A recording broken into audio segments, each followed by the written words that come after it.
Once, in the 4th year of prophethood, the Muslims were on their way to the hillocks of Makkah to hold a clandestine meeting with the Prophet, PBUH, when a group of polytheists did observe their suspicious movement and began to abuse and fight them.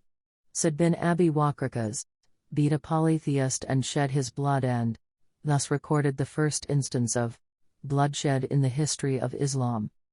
Ibn Hisham 1-263. The Prophet, PBUH, on the other hand, used to proclaim the Islamic faith and preach it openly with deep devotion and studious pursuit.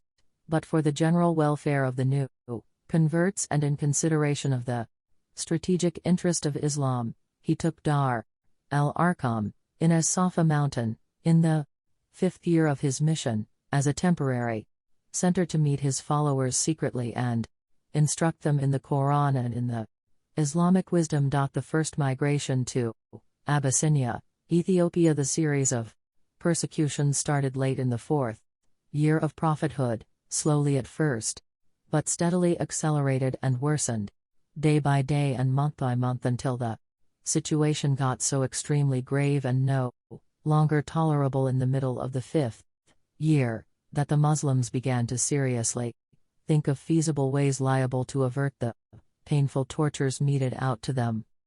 It was at that gloomy and desperate time that Surah Al-Kahf, chapter 18, the cave, was revealed, comprising definite answers to the questions with which the polytheists of Makkah constantly pestered the Prophet, PBUH. It comprises 3 stories that include highly suggestive parables for the true believers to assimilate. The story of the companions of the cave implies implicit guidance for the believers to evacuate the hot spots of disbelief and aggression pregnant with the peril of enticement away from the true religion.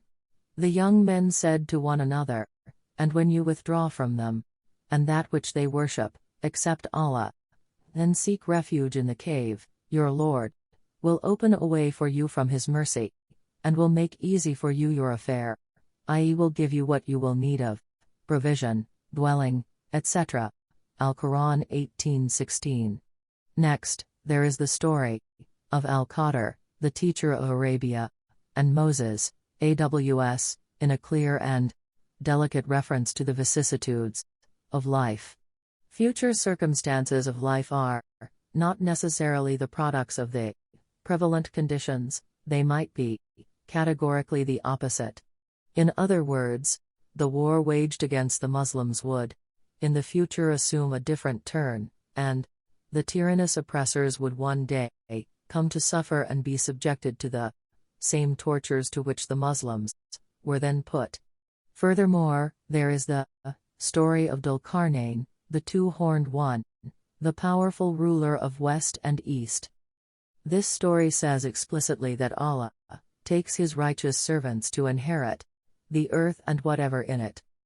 It also speaks that Allah raises a righteous man every now and then to protect the weak against the strong.